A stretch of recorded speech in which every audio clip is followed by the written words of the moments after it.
মর্যাদা ভূমিত হতে হবে। আমরা দেখতে পেয়েছি এই অন্তর্বর্তীকালীন সরকার জুলাই অভ্যুত্থানে 2000 শহীদের দায়িত্ব নেয় নাই, তাদের পরিবারদের দায়িত্ব নেয় নাই।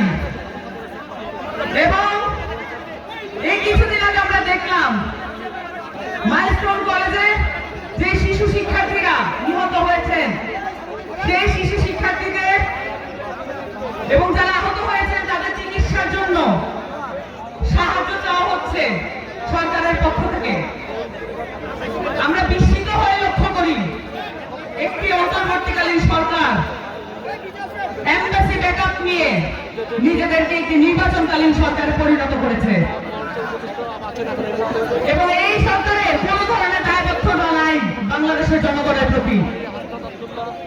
আমাদের সরকার আমাদেরকেই গড়ে তুলতে হবে, আমাদের রাষ্ট্র আমাদেরকেই গড়ে তুলতে হবে, আমাদের শহীদদের মর্যাদা আমাদেরকেই রক্ষা করতে হবে।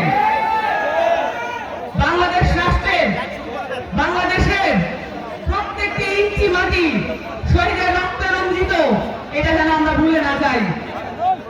এই সব যেন শক্তিতে রূপান্তরিত হয়, এই চেষ্টা আমাদেরকে চালিয়ে যেতে হবে এবং কোন ধরনের এমবাসি ব্যাকআপের সরকার এটা আমাদেরকে পিছু ফিরে রাখতে পারবে না।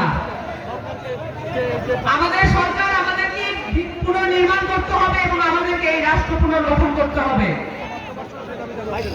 আমাদেরকে নতুন চাঁদপুর সহ পুরো বাংলাদেশের নতুন কাঠামো নির্মাণ করার জন্য